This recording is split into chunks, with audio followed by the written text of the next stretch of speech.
Hello everyone, my name is Nyla Britt, and the topic that I've chose to speak about today is catfish.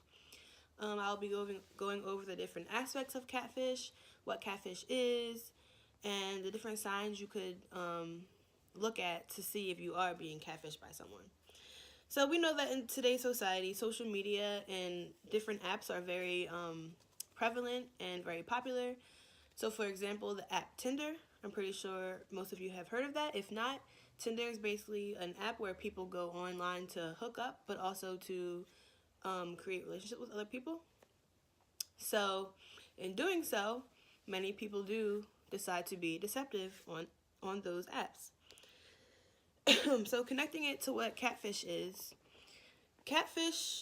basically, one has been catfish basically when one person has been interacting with a real person who created a deceptive person online. And that can be social media or, like I said, a dating website to form a relationship. Catfish usually takes place by a lonely person who is seeking things that they are missing or are unable to find in real life, such as romance, excitement, an emotional thrill, attention.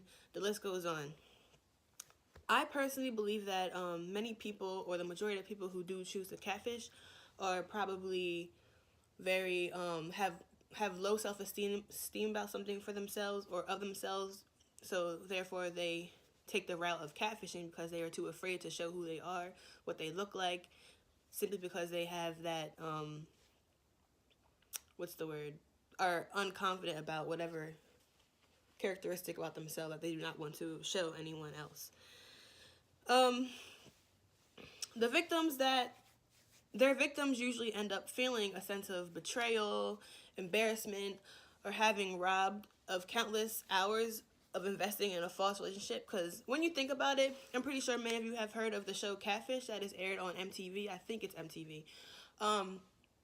It can turn out like very bad. Like people are in these online relationships for like 3+ years, sometimes even longer than that, or sometimes it's shorter than that. But either way, like that's a lot of time you're investing in. People actually fall in love with these fake people that they think that they are talking to, and it's not really them. You know, saying that they want to get married and have children, all this realistic things, and then it turns out to just be like squash. Imagine that. Imagine falling in love with somebody and then boom, out of nowhere, it's just gone. Another point would be I believe that it is easier to be deceptive online simply because of the anonymity of it. People are very anonymous online. You don't really know who's behind the phone or the computer, the laptop. You never know who it is, so it's very easy to be deceptive and lie about who you are online.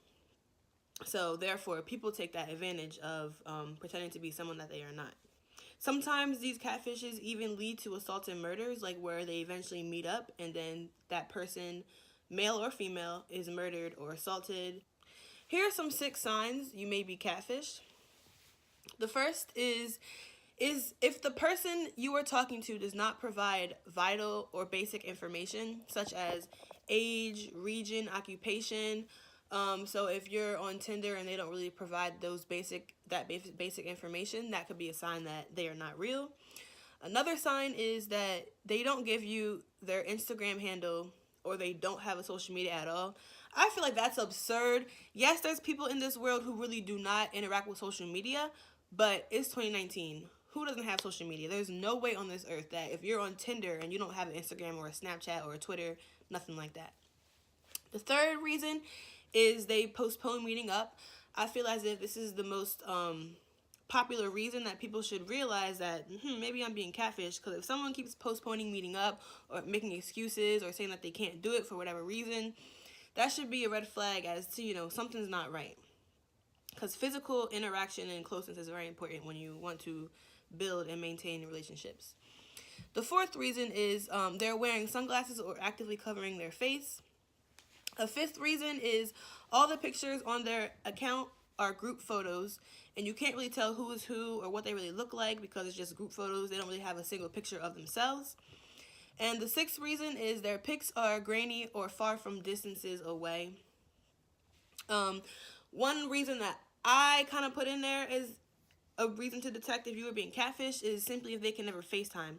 Long distance relationships, people usually like to FaceTime, and if the person is always making up excuses saying that they can't FaceTime or they don't want to, whatever reason, that should be like ding ding ding ding ding, a very big flag as well. So overall, I feel like it's best if we just do face-to-face dating. I don't really believe in online dating simply because of these crazy things that can happen, catfish, murders, all that crazy those emotional things that happen. I'd rather meet somebody in person. And if I do find out, or if I do meet you online, hey, let's meet up. Or, in a public setting. Always, another point, always meet up in a public setting when you never met someone for the first time. Or when you are meeting someone for the first time, always meet up in a public setting because you never know who is really behind that camera. Bye.